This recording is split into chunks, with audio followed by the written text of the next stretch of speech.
자, 오늘 말씀의 제목을 다 같이 한번 말해봅니다. 하나님의 은혜로 살아가는 수냄 여인. 자, 오늘 이 본문의 내용은 수냄이라는 곳에 한 여자가 살고 있었죠. 이 여인에게 오늘 엘리사가 와서 하는 말이, 우리 땅에 기근이 앞으로 7년 동안 있을 것이다. 그러니 너는 너의 가족들을 데리고 뭐 어느 곳으로 가라 이렇게 이야기하지 않고 어디 피할 만한 곳이 있으면 이 기근을 피해 있다가 기근이 다 7년이 지나서 멈추고 나면 돌아오는 것이 좋겠다. 이렇게 이야기를 했습니다. 이 기근은 구약시대에 보면 당시 하나님의 징벌의 수단으로 이 기근을 사용했습니다.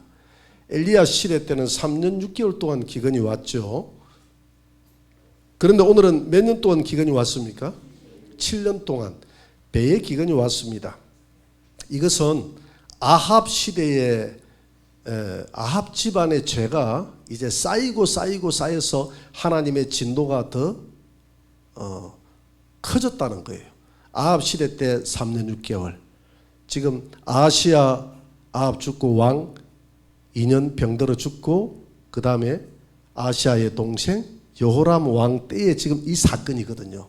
그러니까 아왕이 7대, 아하시야 8대, 여호람 9대, 7대, 8대, 9대로 내려오면서 그 죄가 아왕 때 죄가 얼마나 큽니까?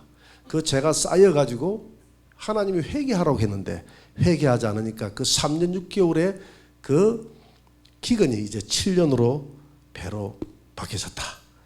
그래서 어디로 내려가느냐면 수넴에서 블레셋으로 내려가서 블레셋에서 7년 동안을 지내게 됩니다. 그림을 한번 떼어주세요. 수넴과 블레셋을 좀 우리가 볼 필요가 있습니다. 저기 수넴은 야곱의 6째 아들인 이사갈 지파에 소속된 한 마을이요 도시입니다. 그때는 뭐 마을이고 지금으로 이야기하면 조그마한 도시라고 볼 수 있겠죠. 저 지역에서 이 수넴 여인이 살다가 그렇게 엘리사는 어떻게 수넴 여인을 만나게 됐죠? 원래 갈멜산에서 있다가 저 요단강 좌편의 길갈이라는 곳에 선지 학교가 있었죠. 그래서 갈멜에서 저 갈멜산에서 저 길갈까지 선지 학교를 오고 가는 도중에 그 중간 길목이 어디다고요? 수넴이라는 곳을 거쳐왔다 이 말입니다. 그래서 왔다 갔다 하는 도중에 이 수넴에 있는 이 여인, 오늘 이 여인이 저 사람은 하나님의 종이니까 자기 남편을 설득해서 우리 집에서 밥도 먹게 하고 또 옥상에 집도 방도 하나 넣어가지고 좀 쉴 수 있도록 만들어줘서 나중에 엘리사가 아들도 낳게 해주고 그러잖아요. 그죠? 다시 한번 그림을 한번 더 떼어 봅니다. 다시 한번 그림을 더 떼어 봅니다. 그래서 이 블레셋 지역까지 내려왔다라고 되어 있죠. 이 블레셋 지역으로 내려왔는데 이 블레셋 지역은 여러분들 보다시피 서해 아니잖아요. 그죠? 이 이스라엘의 땅이 우리나라 지형하고 비슷합니다. 동해안 쪽으로는 이 태백산맥처럼 우리나라의 태백산맥이 지금 있기 때문에 산으로 구성되어 있고 우리나라 서쪽은 곡식이 잘 되잖아요. 강수량이 많고. 그래서 지금 이스라엘 땅이 똑 마찬가지예요. 이 블레셋 지역의 땅은 기름지고 강수량이 많고 터가 넓어서 곡식이 잘 돼요. 그래서 저 수넴 지역에서 블레셋 땅까지 내려왔죠. 아브라함도 블레셋 땅에 거랄까지 내려오고 이삭도 저 땅에 기근이 있을 때 저쪽으로 내려가고 저쪽에 먹을 게 많은가 봐요. 그죠? 자, 됐습니다. 저렇게 가 있다가 저기서 7년 동안 있다가 이제 올라오게 되죠. 오늘 열왕기하 2절 3절을 다시 한 번 더 우리가 읽어봅니다. 다 같이 여인이 일어나서 하나님의 사람의 말대로 행하여 그의 가족과 함께 가서 블레셋 사람들의 땅에 7년을 우거하다가 3절 7년이 다음에 여인이 블레셋 사람들의 땅에서 돌아와 자기 집과 전투를 위하여 호소하리 하여 왕에게 나아갔더니 자 7년 동안 블레셋 지역에 가 있으면서 편하게 살았겠습니까? 힘들게 살았겠습니까? 힘들게 살았겠죠. 남의 집에 뭐 머슴살이 하면서 식모살이 하면서 안 살았겠습니까? 그래서 지금 이 여인의 남편의 이야기는 나오질 않아요. 나오지 않는데 4장 8절에 보면 4장 13절에 보면 뭐라고 이야기하냐면 이 게하시가 엘리사한테 이야기할 때 저는 저 여인의 남편은 나이가 많다고 그랬거든요. 나이가 많아서 늙어서 아기를 주기가 참 곤란하다 이렇게 아기가 없다 이렇게 이야기합니다.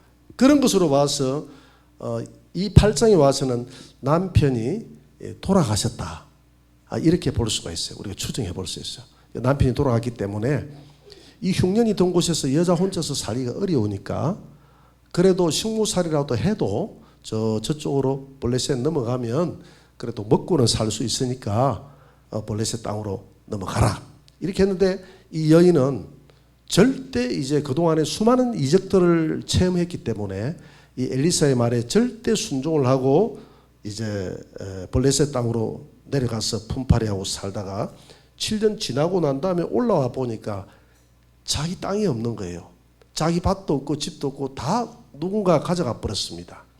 그때 당시에 분위기로는 다른 지역에 이민을 가거나 이유 없이 이렇게 가는 사람들, 이렇게 기근이 가끔 질 때 다른 지역으로 가버리는 사람들은 그 땅을, 주인 없는 땅을 우리나라도 국가에서 몰수를 하죠. 그죠? 옛날에 일제시대 때 많은 사람들이 버리고 가면 국가에 그냥 등기를 해놓잖아요. 마찬가지로 이스라엘도 마찬가지였습니다. 국가에서 국가의 재산으로 그리고 왕실의 재산으로 관리를 하는 경우가 많았어요. 그래서 지금 이 왕실의 재산으로 다 이제 이렇게 됐기 때문에 이 여자가 7년을 지나고 오고 난 다음에 와서 보니까 집안에 와서 보니까 아무것도 없는 거예요. 그래서 고민을 하고 기도를 하고 어느 날 왕에게 탄원을 이제 요청을 해서 왕을 면담하기로 작정하고 이제 왕 앞에 나아가게 됩니다. 오늘 그래서 3절에 보니까 집과 전토를 위해서 호소하려고 지금 왕에게 막 나아가고 있는 그 와중에 왕 앞에서는 지금 어떤 일이 벌어지고 있었느냐 하면 4절에 보세요. 4절에 이 여자는 지금 막 왕궁의 문을 들어서고 있습니다. 그때의 4절에서 어떤 일이 벌어지고 있었냐 하면 다 같이 그때의 왕이 하나님의 사람의 사환 게하시와 서로 말하며 이르되 너는 엘리사가 내게 행한 모든 큰일을 내게 설명하라 하니 지금 이 여인은 왕에게 집과 땅과 전토를 주시오 하고 이걸 호소하기 위해서 그 왕궁 문 앞에 왕의 문 앞으로 이제 들어오고 있는 와중에 왕은 지금 뭘 하고 있죠? 게하시하고 대화하고 있는 겁니다. 어떤 대화를 합니까? 게하시야 너는 너의 주인 선지자 엘리사가 지금까지 행했던 그 이적에 대해서 내한테 좀 이야기를 해라. 여기서 우리가 이제 두 가지 의문이 있어요. 우리가 5장에 보면 이 게하시가 뭐가 걸렸죠? 나병이 걸렸는데 어떻게 지금 왕 앞에 서게 됐을까? 이런 의문이 생기잖아요. 그죠? 저주를 해가지고 나병이 걸렸는데. 그래서 우리가 이것은 명확하게 답을 하고 있지 않지만 아마 이것을 4장 뒤로 붙여야 된다라는 이 8장의 내용을 4장 뒤에다가 연결해야 된다라는 학자들의 견해도 있지만 그런 것보다는 자연스럽게 그냥 받아들이면 좋을 것 같아요. 어떻게? 이 나병이 게하시의 회개로 치유됐다. 할렐루야. 또 이 나병도 두 종류가 있어요. 이렇게 막 문드러지고 전염이 되고 당시에 그런 나병이 있는가 하면 나병이 어느 정도 치유가 되고 가면 이렇게 사람이 하얗게 변하지만은 이렇게 전염이 안 되고 이런 경우에 나병이 있거든요. 그래서 이 게하시는 아마 둘 중에 하나였을 겁니다. 내가 볼 때 전염이 안 된 어떤 그런 나병이 있어서 활동은 할 수 있도록 그리고 계속 그 엘리사의 수종을 들 수 있도록 하나님이 그 정도 선에서 게하시가 회개하고 또 엘리사가 기도하고 하니까 하나님이 그 정도 선에서 치유를 줬다 이렇게 볼 수 있고 안 그러면 완전하게 하나님이 치유를 줬다. 이 둘 중에 하나다. 그런데 이제 성경은 명확하게 답은 안 하니까 우리가 추정을 해볼 수 있어요. 그래서 우리는 게하시가 왕 앞으로 나아갈 수 있을 정도로 나병의 상태가 괜찮았다. 할렐루야. 이런 상태에 볼 수 있죠. 그러면 왜 또 왕은 게하시를 불러서 그런 이적에 대해서 듣고 싶어 했는가? 그 이유가 있겠죠. 이유가 있겠죠. 그죠? 그 이유는 뭐냐면 이 7장에 보면 이 7장에서 엄청난 그 기적이 일어나잖아요. 아람 군대가 쳐들어와 가지고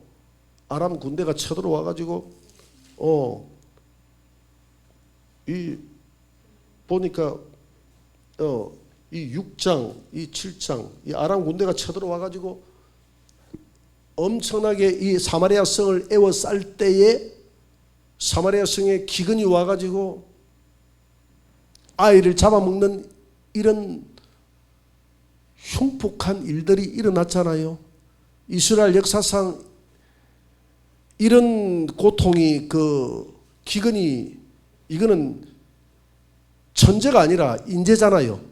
아람 군대가 사마리아 성을 둘러싸니까 안에 항복은 안 하고 양식이 없으니까 이런 문제가 생겼지 않습니까? 그래서 이 여호람 왕이 엘리야 때려 죽일 거라고 엘리야 말 듣고 이렇게 됐다고 올 때에 7장에서 엘리야가 뭐라고 이야기합니까? 왕이여 내 목숨을 취하기 전에 하루만 시간을 주소서. 그래가지고 내일 이맘때에는 정말 밀가루와 밀이 정말 차고 넘칠 것입니다. 그렇게 했잖아요. 그죠? 그렇게 해놓으니까 그 이야기를 듣던 군대 장관이 하나님이 하늘에서 창을 낸들 그런 일이 일어날 수가 없다라고 했는데 엘리야가 뭐라 했느냐면 너는 부정적인 말을 했으니까 내일 아침에 그 밀과 밀가루가 차고 넘치는 것을 너는 보고 그걸 먹지는 못한다 그랬잖아요. 그런데 아니나 다를까 하루 지나고 나니까 하나님이 천사들을 보내사 얼마나 천사들이 나팔을 불고 그냥 말발굴 소리를 내고 휑휑 하면 내고 그냥 따가닥 하고 괌을 지르고 이렇게 해가지고 엄청나게 많은 해족속과 저 애굽에 있는 군사들을 이스라엘 왕 여호람이 돈을 주고 사가지고 우리를 공격해 온다 해가지고 다 도망을 가버렸잖아요. 그래서 곡식이 차고 넘쳤습니까? 안 넘쳤습니까? 차고 넘쳤잖아요. 그리고 그 곡식을 보고 그 군대 장관은 어떻게 됐습니까? 예, 군대 장관들은 그 곡식에 눈이 어두워져서 막 밀려오는 그 백성들에 의해서 발패해가지고 죽게 되잖아요. 이 모습을 누가 지켜봤습니까? 여호람 왕이 딱 지켜보니까 도대체 엘리사의 하나님은 어떤 하나님인가? 야, 이런 기적이 일어날 수 있는가? 엘리사가 말하는 대로 되네. 그러니까 엘리사에 대해서 점점 궁금해지는 거예요. 그래서 지금 여호람은 기분도 좋고 왜 막 나라가 이제 저 아람 군대 다 물러나고 이런 전쟁에서 승리를 하게 됐으니까 그래서 좀 이제 전쟁이 끝나고 나니까 좀 한가하게 여유도 있고 그래 안 그래요? 그러니까 지금 누구를 불렀죠? 게하시를 불러서 게하시야 너 옛날 이야기 좀 해주라. 요즘 내가 전쟁도 없고 좀 한가한데 좀 무용담을 듣고 싶다. 누구의 무용담? 예, 너 주인 엘리사가 지금까지 내가 지난번에 보니까 너 주인 엘리사가 이야기한 대로 다 됐어. 엄청난 기적이 일어났던데 내가 지금 듣지도 보지도 못한 이적들 많이 있지? 그럼요, 있고 말고요. 그거 오늘 내한테 다 이야기 좀 해봐. 예, 이야기 좀 해주겠습니다. 그래가지고 그 대표적으로요.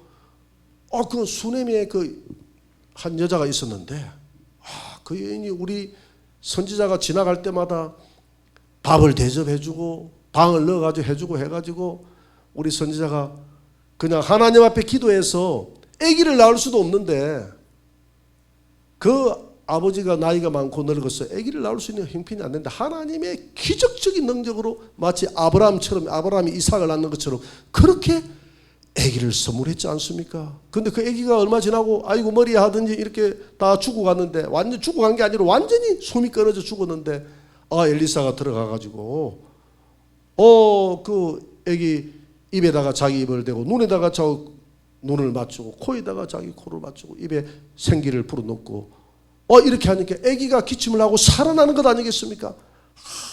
참 이렇게 살아나는데, 그때에 문에 누가 들어옵니까? 예? 수냄 여인이 들어오는데 저 여자입니다. 저 여자. 지금 내가 방금 이야기했던 그 수냄 여자가 바로 저기 들어오는 저 여자 아니에요. 저 여자가 어떻게 저 들어오지? 저 다른 지역으로 이민 갔다고 했는데 지금 7년 만에 저 보내요. 7년 만에. 그러면서 그 살아났던 애가 저 여자가 지금 잡고 오는 저 애기예요. 저 애기. 그러니까 왕이 이렇게 쳐다보니까 이 타이밍이 기가 차요? 기가 안 차요? 기가 차다고 하면 되나? 기가 떨린다 해야지. 참 기가 차, 기도 안 차죠, 그죠? 어떻게 이런 타이밍이 우연히 이런 타이밍이 일어날 수 있을까? 하나님 앞에서는 우연이 없는 줄 믿습니다. 이런 타이밍을 하나님이 맞추는 거예요.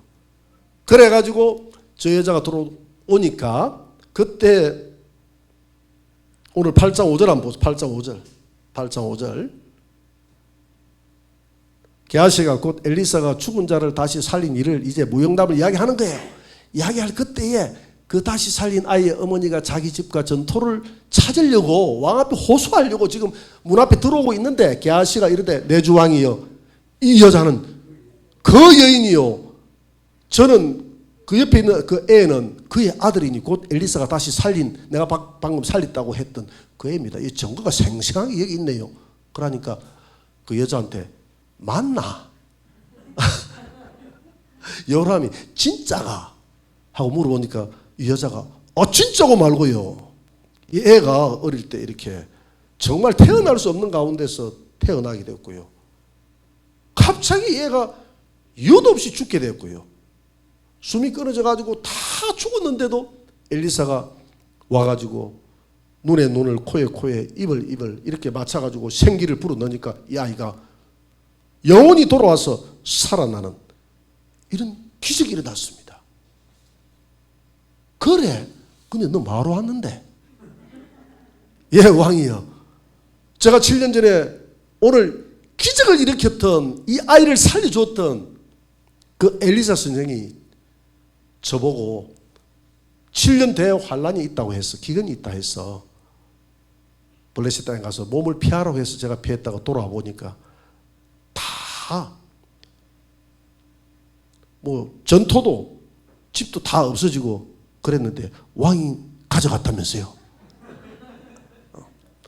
없어졌습니다. 여기까지만 이야기했어요.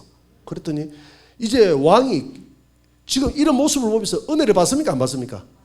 만약에 이런 현상이 없었다면 왕이 그 전토를 이 요람이 내주지 않았을 거예요. 세상이 자기 집을 종국을 버리고 7년 동안 가 있는 너는 배신자야 하고 주지 않았을 거예요. 그런데 지금 왕이 게하시를 통해서 막 은혜 받고 있는데 그 증거물이 생생하게 자기 눈앞에 들어오니까 이거는 막 빼도 밥도 못하고 이건 와, 이런 놀라운 일이 있나. 그래가지고 왕이 지금 은혜를 너무 받았어. 이 부흥의 왕이 너무 은혜를 받아가지고, 은혜 받으면 원래 헌금 타고 막 그러잖아, 그지? 왕이 너무 은혜를 받아가지고 뭐라고 이야기를 하냐면 집과 전토를 다 내주고 7년 동안 이 여인의 집에서 농사진 수확물까지 다 주라. 수지 맞았습니까? 안 맞았습니까? 수지 맞았죠. 자기는 농사 하나 안 짓고 7년 동안 기근이 져도 완벽한 기근은 없잖아요. 그죠? 어느 정도 먹고 사는 기근이잖아요. 그러니까 내려가 있는 동안 이 여인의 집에서 거두었던 그 왕실 관리가 전부 돈으로 계산해내가지고 7년 동안 했던 걸 다 내가지고 이렇게 갖다 줬다 이 말입니다. 참 이런 해피엔딩으로 끝나니까 기분이 좋습니까? 안 좋습니까? 기분이 좋아요. 하나님 말 잘 들으면 이렇게 좋은데 이 왕들은 항상 끝말이 좋습니까? 안 좋습니까? 끝말이 안 좋아요. 하나님 말씀, 이런 말씀 듣고 회개하고 하나님 말씀 잘 들으면 끝말이 좋을 텐데 그런데 믿음의 사람들은 항상 끝말이 좋아요. 어려워도 믿음의 사람들은. 자, 그런데 우리가 한번 생각을 해봅시다. 이 수넴 여인은 지금 지옥으로 내려갔다가 천당에 올라갔다가 지옥으로 내려갔다가 천당에 올라갔다가 몇 분 그래 합니까? 아마 여러분 그러죠. 자, 보세요. 아기를 받았다가 아기를 하나님이 주셨잖아요. 근데 아기가 죽어버렸어. 이거 완전 지옥이죠. 그죠? 또 아기가 살아났어. 또 천당이죠. 그죠? 또 살다 보니까 저 애굽이 아니라 이 나라를 피해가라고 해서 또 피해가 있었어. 그까지는 좋았어. 또 와서 보니까 집도 없고 전도도 없고 다 뺏겨버렸어. 그 다른 사람들은 7년 동안 견디는데 다 자기 집 가지고 있어. 또 지옥으로 또 내려갔어. 그래요, 안 그래요? 내려갔는데 그런 그 고통은 얼마나 그 아기가 죽었을 때의 그 고통, 여러분들 한번 생각해 보세요. 고통스럽겠습니까? 안 스럽겠습니까? 굉장히 고통스럽겠죠. 또 집과 전토를 다 뺏겨버렸을 때 혹시 그거 뺏겨가지고 고생당해 본 사람 없나요? 그 마음 너무너무 답답할 거 아닙니까? 그죠? 그 천국과 천당과 지옥을 왔다 갔다 하는 거예요. 그런데 또 극적으로 그걸 하나님이 또 되찾아 주시네. 그리고 또 천당으로 또 간 거예요. 이해가 됩니까? 자, 이런 삶을 사는데 이런 삶이 누구를 만나면서부터 이런 삶이 시작됩니까? 엘리사를 만나면서부터 이런 삶이 시작되는 거예요. 그럼 엘리사를 잘 만난 거예요? 못 만난 거예요? 잘 만났습니까? 그럼 여러분들도 그러면 천당 갔다가 지옥 갔다 천당 갔다가 지옥 갔다 그런 삶이 되면 좋겠습니까? 그러면 내가 하나 문제를 하나 내봅시다. 첫째, 너무너무 힘들고 어렵고 가난하고 방금 어렵게 살아. 단칸방에서 방에서 너무 어렵게 사는데 환난도 많아. 그런데 이런 어려움과 환난 속에서 매 순간마다 하나님 만나를 주셔. 굶어 죽이지 않고 만나를 주시고 또 환난을 당하면 꼭 피할 길을 주시고 또 기적을 주셔가지고 이 문제가 해결되네. 이 해결될 때 기쁩니까? 안 기쁩니까? 이 어려울 때 만나가 오면 좋아요? 안 좋아요? 기쁘죠.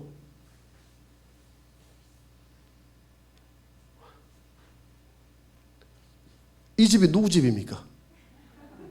예? 예? 이 집이 내 집이라고 생각해 봅시다. 내 집 1. 그 다음 두 번째. 좋은 아파트에 살아요. 부족함이 없어요. 그래서 구태여 하나님이 주시는 그 만나를 그렇게 애원하며 기다릴 필요도 없어. 늘 풍족한데 돈도 많고. 그저 부족함이 없다 했잖아요. 함이 없다. 늘 풍족. 그러니까 또 거기에다가 환난도 없어요. 환난이 없으니까 기적도 없어요. 환난이 없는데 무슨 기적이 있겠습니까? 근데 평탄한 삶을 살아가는데 얼마나 좋아요. 이 집은 누구 집입니까? 예? 내 집. 2. 자, 여러분들은 위에 있는 이런 삶을 살고 싶습니까? 두 번째에 있는 이런 삶을 살고 싶습니까? 예?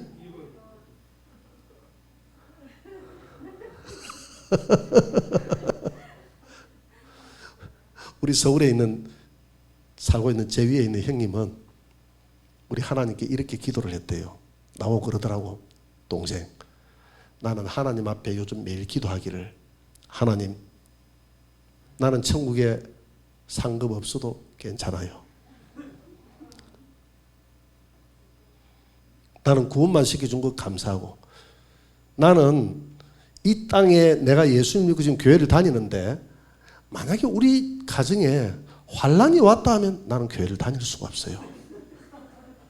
그리고 하나님 잘 아시고 절대 하늘나라에 갈 때까지 우리 가정에 시험이나 환난은 주지 마세요. 그걸 우리 가정에 주는 순간 하나님과 나와의 사이는 끝입니다. 이렇게 늘 기도한대요. 그러니까 하나님이 환난을 안 주신대. 너무 평탄하고 좋대. 근데 한번 혼이 난 적이 있죠. 한번 환난 왔어요. 그래 한번 왔는데 그렇게 살아가는 사람들이 있다 해도, 근데 이런 삶을 원하는 사람은 솔직히 없잖아요. 그죠? 뭔가 좀 안정되고 좀 평안하게 살기를 원하는 것이 우리 마음 아닙니까? 태어 기적 같은 거 처음 안 해도 좋으니. 근데 이 기적이라는 것은 환난이 없으면 기적도 없어요. 오늘 그러잖아요. 이 아기가 늙었을 때까지 아기가 없으니까 그 집에 아기가 있는 기적이 생겼잖아요. 그래 안 그래요? 또 아기가 죽으니까 살아나는 기적이 생겼잖아요. 또 애굽에 내려가가지고 기근 가운데서 집과 전토를 뺏겨버리니까 다시 찾는 기적도 생겨났잖아요. 이런 거 좀 맛보고 싶지 않습니까? 근데 한번 생각해 보세요. 이런 기적을 맛보기까지 그 마음의 시련과 고통이 어떻겠어요? 아기가 죽었을 때 여러분 마음이 어떻겠어요? 또 집과 전토를 다 뺏겨버렸을 때 그 왕 앞에 호소하러 나가기가 쉬울까요? 오만 원망이 다 될 것 아닙니까? 자, 이런 고난이 누구를 만나면서부터 시작됐다? 엘리사를 만나면서부터 시작됐다. 그런데 우리가 이렇게 평탄한 삶도 좋죠. 우리가 원하는 삶인데 이 평탄한 삶 속에서 하나님의 은혜를 체험하지 못하고 살아가게 되면 마치 어떤 사람같이 되느냐면 저와 여러분들은 라오디게아 성도들처럼 되는 겁니다. 바리새인처럼 되는 거예요. 이 평탄한 삶이 나쁘다는 게 아니라 평탄한 삶 속에 안주해버리면 그렇게 된다 이 말입니다. 평탄한 삶 속에 안주해버리면 이런 문제가 생기는 거예요. 그 그림을 한번 떼어줄 수 있나요? 그림을 한번 보세요.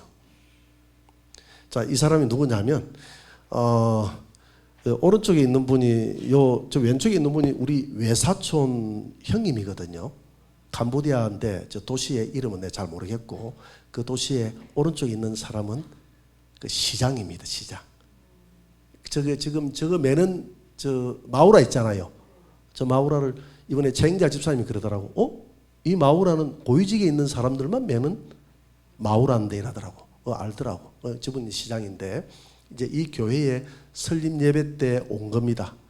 저 우리 외사촌 형님이 나는 우리 집안이 온 집안 통틀어서 제가 1호로 예수를 믿었는데 보니까 우리 외갓집이 예수를 믿는 집이더라고. 내가 우연히 간 줄 알았는데 그게 아니라 우리 외숙모의 간절한 기도가 있었더라고. 우리 외숙모가 고성교회에서 종을 쳤대. 새벽 종을. 그런 걸 들으면서 저 우리 백동열 우리 외사촌 형님이 어릴 때부터 믿음 생활을 한 겁니다. 그래서 캄보디아로 넘어가서 한번 보세요. 다음 그림. 캄보디아로 집사로 넘어가 자기가 지은 교회입니다. 저 교회에 저기에 이제 아이들부터 해서 어른들까지 모이가 하는데 최영재 집사님이 이렇게 캄보디아 많이 모이는 교회가 없는데 하더라고요. 근데 여기는 다 나온대요. 학교 선생도 애들 데리고 전 교인들이 다 나오고 이 동네가 그렇게 큰 도시가 아닌데 큰 마을이 아닌데 그 마을이 다 나온답니다. 다음 넘어가 보세요. 요렇게 이제 이날 이제 설립 예배 같아요. 또 다음 요렇게 뭘 나눠주고 다음 요렇게 하고 그 첫 그림 한번 보세요. 첫 그림. 이게 이제 왼쪽에 있는 우리 백동열 우리 여기 형님인데 됐어요. 내가 뭘 이야기하려고 하는데 저분이 어머니가 그 종을 치는 가운데서 살았는데 어릴 때부터 신앙이 없었어요. 신앙이 없고 그냥 어머니가 교회 가자 하면 한번 따라가고 그 정도로 자기 머릿속에는 전혀 신앙이 없었고 한량이었거든. 한량. 어릴 때도 내가 생각했어요. 그래서 자기 말로는 고성에서 가장 좋은 외제차를 자기가 타고 다니고 오토바이도 가장 막 그냥 빠빠빠빠빠 하는 그런 거 있잖아, 그죠? 그런 거 막 신난다고 막 타러 다니고 한량처럼 그렇게 타고 다니고 그렇게 자기가 인생을 살아왔대. 근데 저분이 직업이 뭐냐면 우물 파는 기술자예요. 우물 파는 기술자. 그래가지고 이제 신앙도 없고 이런 가운데서 이제 돈도 어느 정도 고국에서 우리 한국에서 좀 벌고 이래서 캄보디아 넘어가면 돈을 많이 번다는 이야기를 듣고 캄보디아로 넘어간 겁니다.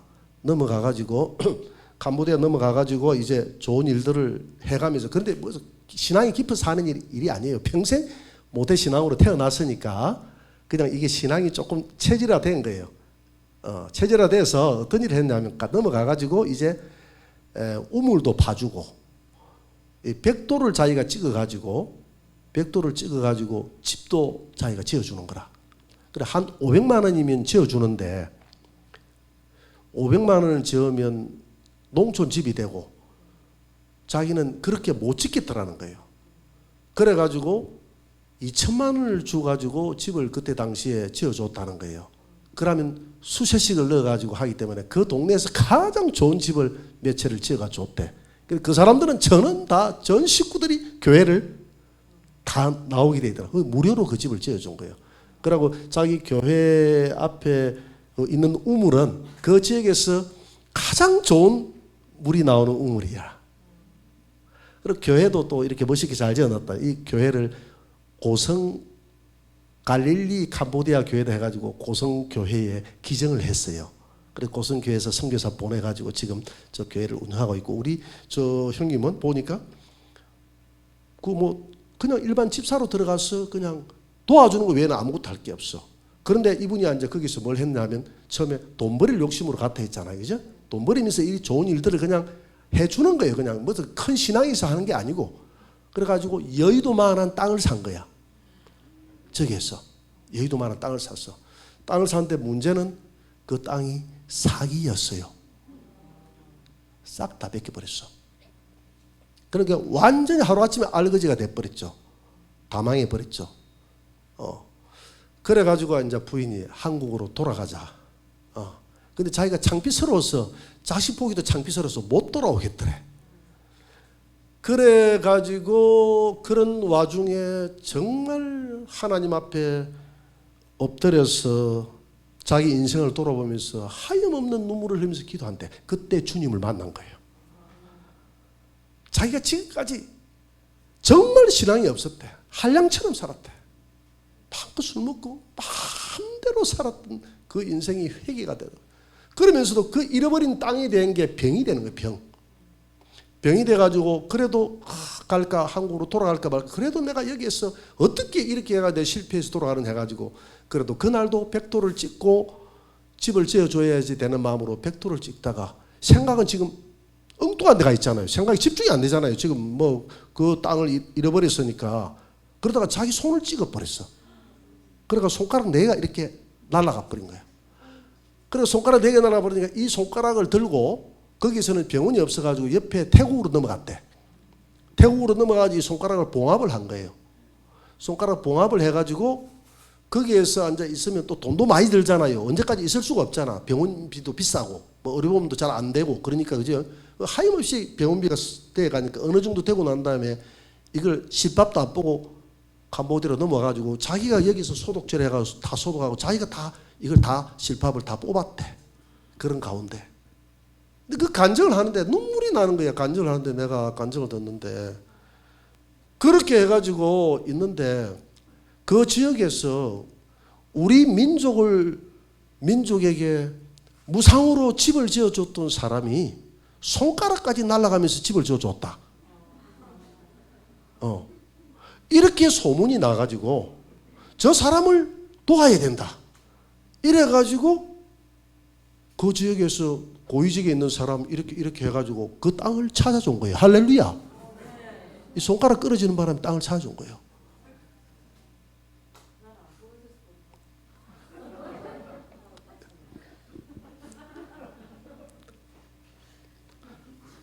손가락 끊어지고 기적을 체험할래요?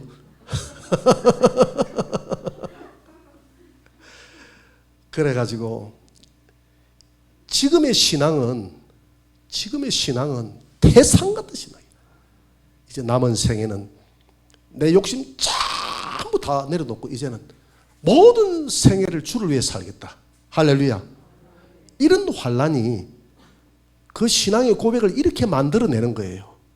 여러분, 그러니까 우리가 살아가면서 모든 것이 평탄한 삶이 좋긴 하겠지만은 우리의 신앙을 성장시키지는 못하는 거예요. 그래서 하나님이 이스라엘 백성들에게 신명기 33장 29절에서 뭐라고 이야기를 했느냐 하면, 이스라엘이여 너는 행복한 사람이로다. 뭐가 행복해? 지금 집도 없고 아무것도 없네. 덜해서 아무것도 없잖아요. 근데 뭐가 행복한? 여호와의 구원을 너같이 얻은 백성이 누구냐? 그는 여호와는 너의 방패시요 내 영광의 칼이시요 내 대적이 내게 복종하리니 내가 그들의 높은 곳을 밟으리로다. 그러면서 신명기 4장 32절에서 뭐라고 이야기하느냐 하면, 내가 있기 전 하나님이 사람을 세상에 창조한 날부터 지금까지 지나간 날을 상고하여 보라. 지나간 날을 한번 돌아보라 이 말이죠. 하늘 이 끝에서 저 끝까지 이런 큰 일이 이적이 있었느냐? 이런 일을 들은 적이 있었냐? 불 가운데 말씀하시는 하나님의 음성을 누가 들었느냐? 한 벌 신발과 한 벌 옷으로 걸어가는 것을 어떤 국민이 불 가운데 말씀하시는 하나님의 음성을 들어봤느냐? 이렇게 하면서 이 백성이 왜 시험과 이적과 기사와 전쟁과 이런 속에서도, 이런 두려움 속에서도 하나님이 너희들을 건졌지 않느냐? 이 하나님이 너희들의 하나님이고 그 하나님을 네가 체험했지 않느냐? 그 하나님을 체험하고 그 하나님이 너를 구원했으니 너는 행복자로다. 할렐루야. 그래서 이스라엘 백성들이 많은 부를 쌓았기 때문에 행복한 자가 아니라 그만큼 하나님에 대한 체험이 쌓여있는 그것이, 하나님에 대한 믿음의 신뢰가 쌓여있는 그것이 내게 행복이다 이 말입니다. 믿습니까? 살아오면서 수많은 고난을 겪으면서, 그래서 오늘 수넴 여인이 엘리사를 만나는 가운데 천당 지옥 계속 반복하면서 엘리사 안 만났으면 이런 고생 안 하고 살았을 텐데, 엘리사 만나는 바람에 엘리사 만나가지고 이런 고생을 하는데 지금 잘못 고생하는 게 아니잖아요. 그래요 안 그래요? 그래서 하나님은 지금 이 수넴 여인에게 예수 그리스도의 탄생과 죽음과 부활과 7년 대환란에 대한 모든 것을 다 모형을 다 이루는 거예요. 지금 태어날 수 없는 가운데 태어났던 이 자녀는 태어날 수 없는 가운데 태어나는 예수 그리스도의 모형인 줄 믿으시기 바랍니다. 그리고 죽었던 사람이 아이가 살아나는 것은 죽음 가운데서 3일 만에 부활한 예수 그리스도의 부활의 모형인 줄 믿으시기 바랍니다. 탄생과 이 아이의 죽음과 이 아이의 부활과, 그리고 오늘 7년 대환란은 장차 이 땅에 7년 마지막 때 대환란의 모형인 줄 믿으시기 바랍니다. 이런 모든 모형들을 이 여인이 지금 체험하고 이런 역사의 자음한 현장에 성령의 모형을 이 여인의 인생을 통해서 하나님이 그려나가고 있잖아요. 그러니까 이 여인은 하나님 나라에 가서 얼마나 복된 자입니까? 복된 자입니까? 아닙니까?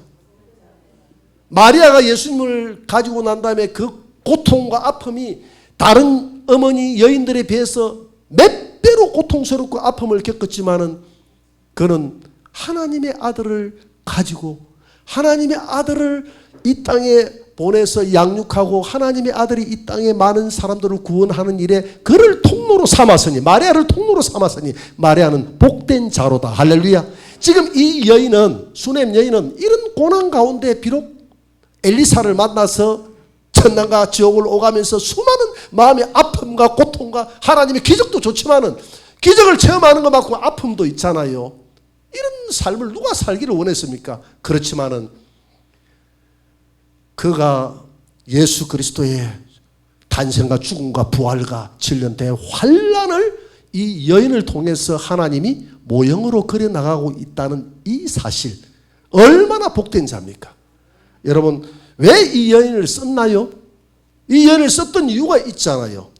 당시에 온 민족의 사람들이 다 바알 숭배와 우상 숭배로 얼룩져가지고 혼합주의로 타락했을 때 이 여인만큼은 하나님의 사람 엘리사를 알아보고 그 사람이 하는 일에 동조를 하고 그 사람이 활동할 수 있도록 집을 지어서 도와주고, 마치 누구와 브리스길라와 아굴라처럼 바울이 가는 곳마다 돈을 벌어서, 장막으로 돈을 벌어서 바울의 선교금을 대주고, 그뿐만 아니라 가는 곳에 교회를 세워서 자기들도 양육하고 함께 어느 곳으로 가든지 동력자가 되어 주었던 것처럼 이 수넴 여인은 엘리사의 동력자가 되어서, 왜 그랬죠?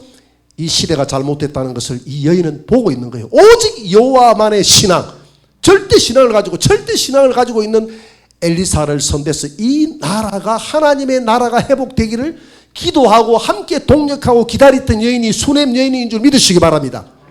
온 민족들이 타락할 때 수넴 여인은 이 신앙의 절개를 지켰던 남은 여인이었다 이 말입니다. 그래서 오늘 하나님은 절대 믿음으로 혼합주의가 아니라 절대 신앙을 가지고 오직 예수 그리스도의 말씀을 가슴에 간직하고 말씀에 순종하는 저와 여러분들을 하나님은 사용하신다. 할렐루야. 그리고 또 한 가지는 여러분들에게 사용하실 때 하나님이 내 직장에, 내 삶 속에, 우리 가정에 오는 고난과 고통을 두려워하지 말라. 고난과 고통은 곧 아기의 죽음은 아기의 부활을 볼 수 있는 기적이요, 기적을 위한 전단계요. 우리 가정에 기근이 찾아오는 것은 기근 후에 하나님의 기적을 맛볼 수 있는 하나의 과정임을 믿으시고 하나님을 신뢰하시고, 마라의 선물은 곧 그 물이 단물로 변하는 기적을 체험하는 하나의 순간이라는 것을 기억하시고, 그래서 고난과 환난이 없으면 하나님의 은혜의 체험도 없다는 것입니다. 그래서 하나님, 내가 고난과 어려움에 정말 육체적으로 정신적으로 번아웃이 될 정도로 어렵고 힘든 삶을 살아가고 있지만, 그러나 이런 가운데서 하나님의 은혜가 나를 떠나지 않을 줄 믿습니다. 수넴 여인처럼 정말 어려운 가운데 수넴 여인이 지금 고난의 길을 가고 있지만 하나님의 그 놀라운 역사의 현장, 구속사의 현장, 예수 그리스도의 탄생과 죽음과 부활과 7년 대환란의 그 현장을 그려나가고 계신 하나님, 내 인생이 하나님의 체험으로 얼룩지게 하여 주옵소서. 그리고 그 체험이 모든 사람들에게 간증이 되고 하나님께 영광이 되는 삶이 되게 도와주옵소서.